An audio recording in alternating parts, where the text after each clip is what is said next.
How many of you have more ambitious goals in 2017 than you did in 2016? Show of hands. Okay. How many of you who have these more ambitious goals, one of those goals includes to make more money? Show of hands. Even more hands went up. You ain't got no ambitious goal, but you plan on making more money. My question to you, how you gonna do it? I really heard some thought-provoking things and was definitely encouraged to take some time to work on my brand. If you plan to make more money, it doesn't matter if you're in sales, if you're in management, or if you're in accounting, or anything else. What you have to do is sell more. I just turned the corner and half y'all fell off. What you gonna do? But if you're not in a sales position, if you don't have a comp plan, how can you sell more and make more money? One of the most impactful things I think I learned from tonight is people buy you. They don't buy your products, they don't buy your service until they buy you.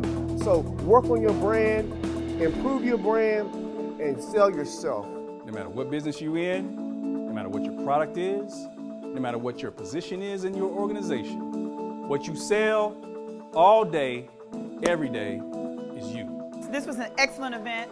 An opportunity to network with other people in the industry, as well as just learn about building your brand, building your skills, and 3 things you can do to constantly move yourself forward. So I would definitely highly recommend going to other workshops that Brown Madison puts on, as well as joining professional associations like National Sales Network to further enhance your skill building, as well as build your professional association.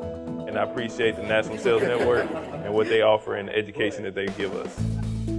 If there was anybody sitting there, we would have to assume if they did eat peanut butter, that they just ate any old random off-brand peanut butter that was on the shelf. You know, the peanut butter that you gotta store the can upside down because the oil separates from the peanut butter, you know what I'm saying? Old generic stuff. But here's the thing, it's okay to eat off-brand peanut butter.